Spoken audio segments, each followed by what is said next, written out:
15,000 mo magiging pangluho niya. Brother, hindi pa ako nag-i-invite dito or hindi pa ako nagsa-start dito mag-invite sa TikTok. Naka-Ferrari na ako.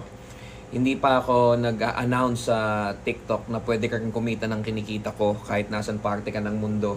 OFW ka o negosyante ka na gusto mo na may extra income ka or nagninegosyo ka or nagtatrabaho ka ng 8 to 5 at gagawin mo to ng 20 minutes. Hindi ko pa yan. Nag-start naman siguro mga this year lang. Brother, yung Ferrari ko 2018 pa. Yung Bentley ko 2018 din. Yung mga supercars ko, bro, baka ano ka pa, bro. Baka pinadedede ka pa ng nanay mo, pre. Naka-supercar na ako. So, yung luho na sinasabi mo, brother, nakuha ko na lahat ng luho ko. Wala na ako hanapin pa. Nasa akin na lahat ng dream cars ko. Nasa dream house ako. Brother, kesa nag-hate ka sa mga tao sa social media, pare, na ng mga bagay na wala ka, bro. At real talk, bro, inggit yan eh. Ang inggit talaga, pare, ano yan eh. Yan yung mga tipo ng bagay na ang hirap, ang kati niyan, ang kate.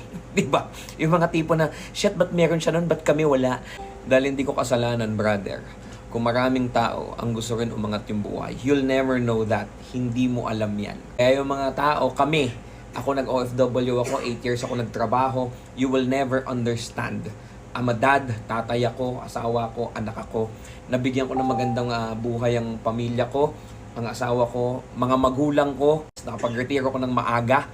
Yung mga anak ko, nasa magandang school. Brother, you will never know that. Why?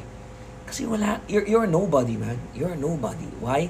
Hindi nobody na hindi ka kilala. You're a nobody kasi may mga bagay na gusto ka na since hindi mo makuha, isinisisi mo sa iba at bine-blame mo sa iba na meron sila nun kasi may mali silang ginagawa. Ang maling ginagawa, yung ginagawa ng maraming tao.